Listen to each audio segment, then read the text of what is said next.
भारत के साथ स्वागत है आप सभी का आपके अपने news channel the CMM news 24/7 पर। तो हेलो दोस्तों, आज तारीख हो चुकी है 31 जुलाई 2021 और दिन हो चुका है शनिवार। तो मॉर्निंग हेडलाइंस में जानेंगे आज की कुछ चुनिंदा नो नेगेटिव जेन्युइन खबरें। आज तारीख 21 जुलाई 2021 शनिवार किसान आंदोलन में एक बीजेपी नेता की पिटाई हो चुकी है। वही ओलंपिक से खबर आ रही है कि भारत ने हॉकी में अपना दम दिखाया है। बात करें बंगाल की, तो बंगाल के कई हिस्सों में पानी भर जाने की वजह से, भारी बारिश की वजह से पानी हो गए हैं कई हिस्से। इसी के साथ ही जानेंगे सर्राफा बाजार का हाल और भारत के अगले 24 घंटे के मौसम का पूर्वानुमान। बने रहिए एंड तक हमारे साथ ताकि आपकी कोई भी खबर मिस ना हो। तो चलते हैं पहली बड़ी खबर की ओर। भारत चीन के बीच 12वें राउंड की मीटिंग आज। हॉट स्प्रिंग और गोगरा को लेकर हो सकती है बातचीत।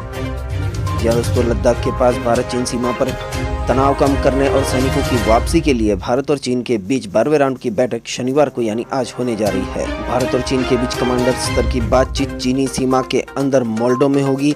बैठक लगभग सुबह 10:30 बजे शुरू होने की संभावना है।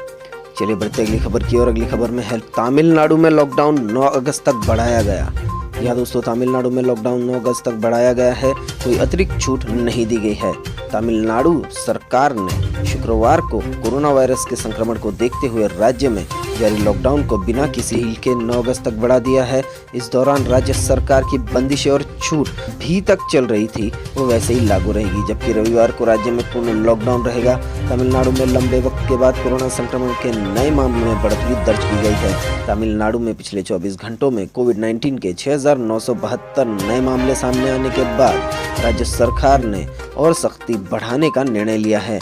बीते दिन यहां कुल 1859 नए केस आए थे, जबकि पहले 1700 के करीब मामले आए थे।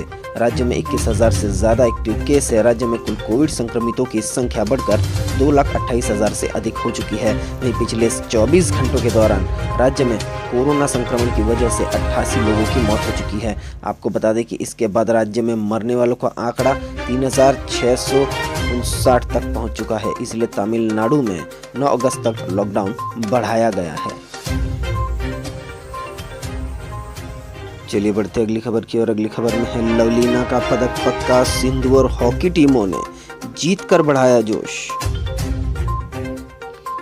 युवा मुक्केबाज लवलीना बोरगोहेन ने सेमीफाइनल में जगह बनाकर भारत के लिए टोक्यो ओलंपिक में दूसरा पदक पक्का किया है, जबकि PV सिंधु तथा पुरुष और महिला हॉकी टीमों ने भी जीत दर्ज करके शुक्रवार का दिन भारतीयों के लिए शुभ बनाया।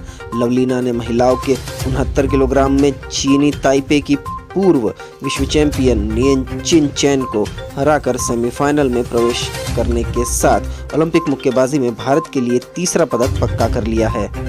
वहीं बात करें PV सिंधु की, तो PV सिंधु ने भी फाइनल में जगह बना ली है। उन्होंने अन्य मुक्केबाज Simranjeet Kaur 60 kilogram pre quarter final में थाईलैंड की सुधापोर्न सिंतोसी को हराकर बाहर हो गई थी, जबकि PV सिंधु ने सेमीफाइनल में अपनी जगह बनाई है। तो देखते हैं भारतीय हॉकी टीमों का क्या हाल है। तो भारतीय हॉकी टीमों ने विरोधियों को धूल चटाई है। हॉकी में भारत की पुरुष टीम ने जापान को 5-3 से हराकर क्वार्टर फाइनल से पहले आत्मविश्वास बढ़ाने वाली जीत हासिल की। तो महिला टीम ने आयरलैंड को 1-0 से हराकर अंतिम 8 में पहुंचने की उम्मीदें बरकरार रखी। पुरुष टीम के मैच में भारत की तरफ से हरमनप्रीत सिंह, गुरजंत सिंह और शमशेर सिंह और नीलकांत शर्मा ने गोल दागे थे। चलिए बढ़ते अगली खबर की ओर। अगली खबर में है कोरोना के डेल्टा वेरिएंट से गंभीर संक्रमण का खतरा। चेचक जितनी आसानी से फैल सकता है।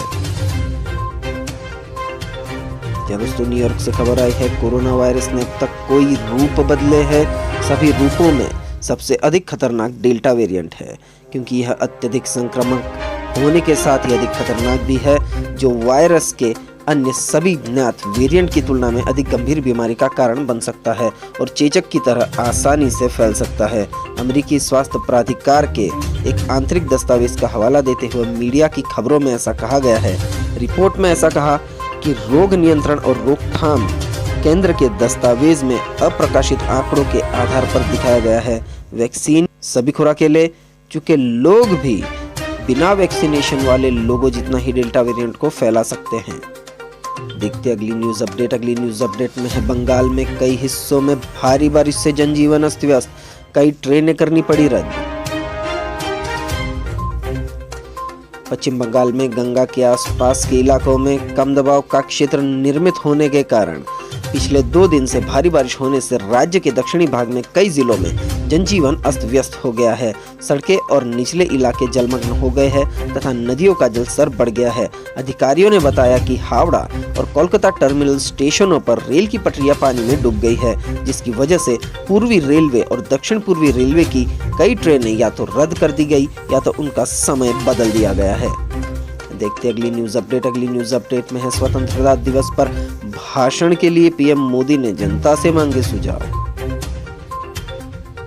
प्रधानमंत्री नरेंद्र मोदी ने 15 अगस्त को स्वतंत्रता दिवस के मौके पर अपने भाषण के लिए शुक्रवार को नागरिकों से सुझाव मांगे और कहा कि उनके विचार लाल किले की प्राचीर से गूंजेंगे। एक ट्वीट में प्रधानमंत्री ने जनता से ये कहा कि वह नागरिकों के मंच माईगव पर अपने सुझाव भेज सकते हैं। माईगव पोर्टल के अनुसार प्रधानमंत्री स्वतंत्रता दिवस पर अपने भाषण के जरिए सरकार के कार्यक्रमों और नीतियों को जनता के सामने रखते हैं। प्रधानमंत्री पिछले कुछ वर्षों से इसके लिए सीधे जनता से सुझाव मांगते आ रहे हैं। इसमें कहा गया है कि इस वर्ष भी प्रधानमंत्री नए भारत के लोगों से उनके मूल्यवान सुझाव आमंत्रित कर रहे हैं। अब आपके पास भी मौका है, अपने विचारों को सामने रखें और अपने सुझाव दें।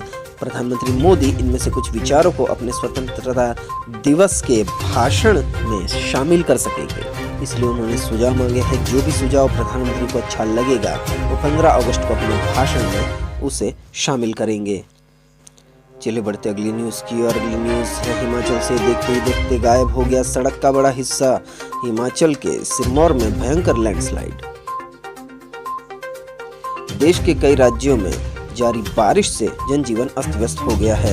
हिमाचल प्रदेश में सिरमौर जिले के बारबस में भूस्खलन की वजह से नेशनल हाईवे 707 ब्लॉक हो गया है। यहाँ बारिश के बाद भूस्खलन की वजह से पहाड़ में दरार पड़ गई है और चट्टानें टूटकर गिरने लगी। हिमाचल प्रदेश के सिरमौर जिले के बरवास में भूस्खलन का वीडियो सोशल मीडिया पर वायरल भी हुआ।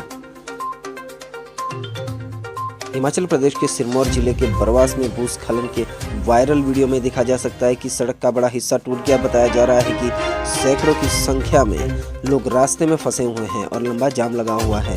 पोटा साहब को कनेक्ट करने वाले नेशनल हाईवे 707 को उत्तराखंड वाले भी इस्तेमाल करते हैं। भूस्खलन की वजह से कई लोगों ने भागकर अपनी जान बचाई है। चलिए बढ़ते अगली खबर की और अगली खबर आ रही है जयपुर से। उग्र हुआ किसान प्रदर्शन, बीजेपी नेता कैलाश मेघवाल पर हमला, फाड़े गए कपड़े। एएनआई के हवाले से ये खबर आ रही है कि बीजेपी के विरोध कार्यक्रम के दौरान राजस्थान के श्री गंगानगर में जमकर बवाल हुआ। यहां संयुक्त किसान मोर्चा से जुड़े किसान नेताओं की अगुवाई में लोगों ने शुक्रवार को बीजेपी का विरोध करना शुरू कर दिया। इस दौरान बीजेपी एससी मोर्चा के प्रदेशाध्यक्ष कैलाश मेघवाल के साथ बदसलूकी की गई। गंगा सिंह चौक पर मेघवाल के साथ धक्का मुक्की की गई और कपड़े फाड़ दिए गए। पुलिस ने कैलाश मेघवाल को किसानों से छुड़वाया। इस तनाव के माहौल के बीच बीजेपी के धरने की ओर कूच कर रहे किसानों को रोकने के लिए पुलिस ने हल्का बल प्रयोग भी किया। पुलिस द्वारा किए गए हल्के बल प्रयोग में कुछ किसान कार्यकर्ताओं को चोटें भी आई। फिलहाल श्री गंगानगर जिला कलेक्टर महाराजा गंगा सिंह चौक, भगत सिंह चौक रोड पर तनाव का माहौल बना हुआ है। एहतियात के तौर पर पुलिस टीम को जगह जगह तैनात किया गया है। चलिए बढ़ते अगली खबर की और अगली खबर में है इन 3 खिलाड़ियों पर श्रीलंका क्रिकेट ने लगाया 1 साल का बैन। श्रीलंका क्रिकेट ने अपने 3 खिलाड़ियों पर अंतर्राष्ट्रीय क्रिकेट के हर प्रारूप में 1 साल का बैन लगाया है। साथ ही ये 3 खिलाड़ी 6 महीने के लिए घरेलू क्रिकेट भी नहीं खेल सकते। ये 3 खिलाड़ी और कोई नहीं बल्कि धनुष्का गुणाथलिका, कुलस मेंडिस और निरोशन डिकवेला है। इन तीनों पर 10 मिलियन श्रीलंकन रुपए का फाइन भी लगा है। इन तीनों खिलाड़ियों ने यूके में बायो बबल तोड़ा था और नियमों का उल्लंघन किया था। गौरतलब है कि श्रीलंका क्रिकेट बोर्ड ने अपने इन 3 खिलाड़ियों को बायो बबल के नियमों का उल्लंघन करने के लिए 28 जून को सस्पेंड कर दिया है। ये तीनों खिलाड़ी इंग्लैंड के खिलाफ वनडे सीरीज का हिस्सा थे और उल्लंघन करने के कारण उनको घर जाने को कह दिया गया। उनका टीम होटल के बाहर जाने का एक वीडियो वायरल हो गया था, जिसके बाद उनको सस्पेंड किया गया। चलिए बढ़ते अगली खबर की ओर। अगली खबर आ रही है उत्तर प्रदेश से। योगी ने कहा एम्बुलेंस न होने के चलते मरीज की मौत हुई तो बख्शे नहीं जाएंगे दोषी। उत्तर प्रदेश में मरीजों और तीमारदारों को मुसीबतों का सामना करना न पड़े, इसके लिए सीएम योगी ने शुक्रवार को प्रदेश के सभी जिलाधिकारियों को एम्बुलेंस संचालन की व्यवस्थाओं की सतत निगरानी करने का आदेश दिया है। प्रदेश के सभी जनपदों में मरीजों को समय से एम्बुलेंस की सेवा मिले, इसके लिए मुख्यमंत्री ने एम्बुलेंस की उपलब्धता को सुनिश्चित करने का आदेश जारी किया है। उन्होंने कहा कि किसी भी हाल में मरीजों और उनके परिजनों का उत्पीड़न न हो, इस बात का ध्यान रखा जाए। उन्होंने बैठक में निर्देश देते हुए ये भी कहा कि एम्बुलेंस न होने के चलते अगर किसी की असमय मृत्यु की सूचना मिली तो दोषियों के खिलाफ कठोर से कठोर कार्रवाई की जाएगी। चलिए बढ़ते अगली खबर की ओर। अगली खबर में है उज्जवल सुखी और स्वस्थ भविष्य के लिए पीएम ने बच्चों को दी शुभकामनाएं। सीबीएसई 12th क्लास के रिजल्ट पर प्रधानमंत्री मोदी ने विद्यार्थियों का बढ़ाया हौसला। केंद्रीय माध्यमिक शिक्षा बोर्ड 12वीं का रिजल्ट घोषित हो गया है, जिसके बाद प्रधानमंत्री मोदी ने बच्चों को बधाई दी है। प्रधानमंत्री नरेंद्र मोदी ने केंद्रीय माध्यमिक शिक्षा बोर्ड की परीक्षा में उत्तीर्ण होने वाले छात्रों को बधाई दी और उनके बेहतर भविष्य की कामना की। साथ ही उन्होंने उन छात्रों को भी हौसला अफजाई की जिनका प्रदर्शन बेहतर नहीं रहा और उन्हें अनुभवों से सीखने तथा सिर उठाकर जीने की सलाह दी। परिणाम आने के बाद प्रधानमंत्री ने सिलसिलेवार ट्वीट करके कहा कि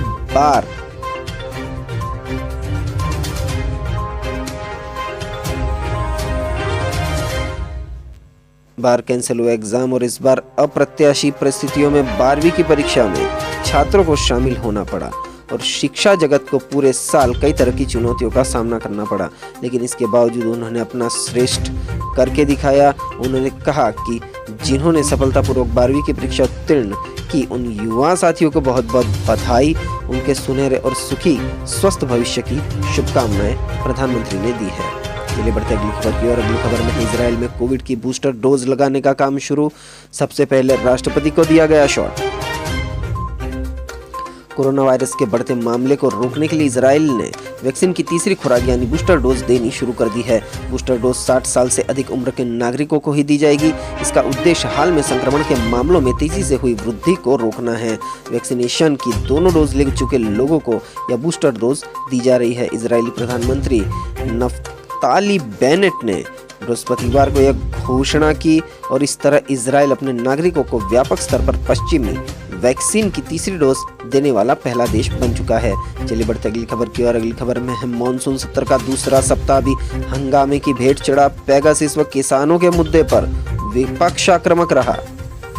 संसद के मॉनसून सत्र का दूसरा सप्ताह भी विपक्ष के शोर शराबे हो हल्ले की भेंट चढ़ गया है। पेगासस जासूसी कांड और किसानों के मुद्दे पर संसद के दोनों सदनों में विपक्ष का हंगामा सप्ताह के आखिरी दिन भी नहीं थमा। विपक्ष जहां पीछे हटने को तैयार नहीं है, वही सरकार भी उनके दबाव में नहीं आती है। सरकार जब दबाव में आती नहीं दिख रही है तो सरकार ने इस सप्ताह विपक्ष के हंगामे के बीच कई विधायी कार्य कर डाले। बिना कोई चर्चा कोई विधेयक पारित करा लिए और संसद की कार्यवाही सुचारू रूप से चलाने के लिए सरकार की ओर से विपक्षी नेताओं को साधने की लगातार कोशिश भी की जा रही है, लेकिन अभी तक कोई बात नहीं बन पाई है। उम्मीद की जा रही है कि अगले सप्ताह सत्ता पक्ष और विपक्ष के बीच कोई रास्ता निकल आएगा। चलिए बढ़ते अगली खबर की ओर। अगली खबर में है यूपी, एमपी, बिहार सहित इन राज्यों में भारी बारिश की चेतावनी। यानी आपके राज्य में कब होगी बारिश? शनिवार 31 जुलाई को प्रयागराज, चित्रकूट, संत रविदास नगर, वाराणसी, बहराइच, लखीमपुर खीरी, बलरामपुर, सिद्धार्थनगर, गोंडा, पीलीभीत और आसपास के इलाकों में भारी बारिश होने के आसार हैं, जबकि सोनभद्र व चंदौली और आसपास के कई इलाकों में कहीं कहीं बहुत भारी बारिश हो सकती है। दिल्ली एनसीआर में भी आज से बारिश की चेतावनी है। मौसम विभाग के अनुसार पूरी दिल्ली, ग्रेटर नोएडा, गाजियाबाद, गुरुग्राम, फरीदाबाद, पलवल, मेरठ, मुजफ्फरनगर और सहारनपुर में हल्की से मध्यम तीव्रता की बारिश का अनुमान है। इसके अलावा हरियाणा के कैथल, हिसार, रेवाड़ी, भिवानी और चरखी दादरी में भी हल्की से मध्यम तीव्रता की बारिश हो सकती है। उत्तराखंड में भारी बारिश का येलो अलर्ट जारी कर दिया गया है। बात करें मध्य प्रदेश की तो मध्य प्रदेश में भी भारी बारिश को लेकर 15 जिलों में ऑरेंज अलर्ट जारी किया गया है। मौसम विभाग ने अगले 24 घंटे में मध्य प्रदेश के 15 जिलों में भारी बारिश की आकाशीय बिजली गिरने की आशंका व्यक्त करते हुए ऑरेंज अलर्ट जारी किया है। वरिष्ठ मौसम विज्ञानी पीके साहा ने बताया कि मध्य प्रदेश के श्योपुर, मुरैना, भिंड, टीकमगढ़, छतरपुर, सागर, दतिया, शिवपुरी, अनूपपुर, डिंडोरी, नीमच, मंदसौर, रतलाम, बालाघाट एवं मंडला जिलों में आगामी 24 घंटों में कहीं कहीं पर भारी वर्षा और गरज के साथ बिजली चमकने व गिरने की संभावना का ऑरेंज अलर्ट जारी किया है। चलिए बढ़ते अगली खबर की ओर। मेडिकल एजुकेशन में रिजर्वेशन पर बीएसपी का तंज। मायावती बोली, देर से लिया गया फैसला, चुनाव में फायदा उठाने की कोशिश। सोशल मीडिया यूजर्स ने आरक्षण के खिलाफ मोर्चा खोला। केंद्र सरकार के मेडिकल एजुकेशन में ओबीसी को 27% और आर्थिक रूप से कमजोर वर्ग को 10% आरक्षण देने के फैसले पर बहुजन समाज पार्टी बीएसपी की सुप्रीमो ने तंज कसा है। मायावती ने शुक्रवार को सोशल मीडिया पर पोस्ट में कहा कि ये केंद्र सरकार द्वारा देर से लिया गया राजनीतिक फैसला है। इसके जरिए यूपी चुनाव में फायदा उठाने की कोशिश की जाएगी। वहीं सोशल मीडिया यूजर्स ने आरक्षण के खिलाफ मोर्चा खोल दिया है। बढ़ते अगली खबर की ओर। अगली खबर में गुजरात को केंद्र की सौगात। पीएम राज्य के 4.25 लाख परिवारों को अनाज किट वितरित करेंगे। अमित शाह 3,906 करोड़ के प्रोजेक्टों का लोकार्पण और भूमि पूजन करेंगे।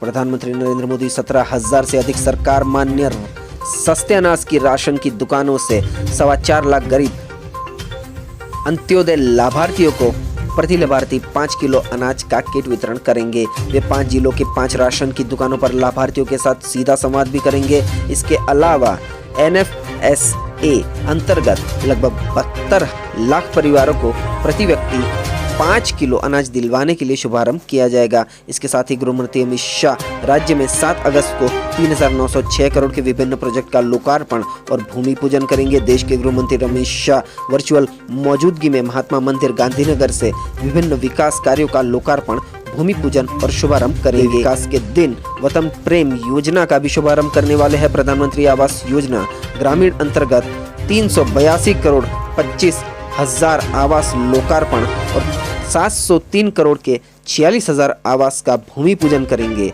ITI के 245 करोड़ के विभिन्न कामों का लोकार्पण भी किया जाएगा। बात करें अहमदाबाद की तो अहमदाबाद को 3,000 करोड़ की सैद्धांतिक मंजूरी मिली है। वर्ल्ड बैंक की ओर से अहमदाबाद को 3,000 करोड़ रुपए की सैद्धांतिक मंजूरी प्रदान की गई है। एशियन डेवलपमेंट बैंक की ओर से राजकोट के वाटर सप्लाई प्रोजेक्ट की 328 करोड़ की ग्रांट, नगर पालिकाओं में 100 करोड़ रुपए का वाटर सप्लाई प्रोजेक्ट और ग्रीन सिटी सूरत को 38 करोड़ रुपए प्रदान किए जाएंगे। इस दिन राज्य की 8 महानगर पालिकाओं में 32 जिलों में कुल 40 कार्यक्रम आयोजित किए जाएंगे। तो इसी के साथ जानते हैं सर्राफा बाजार का हाल, क्या रहा सोने का भाव।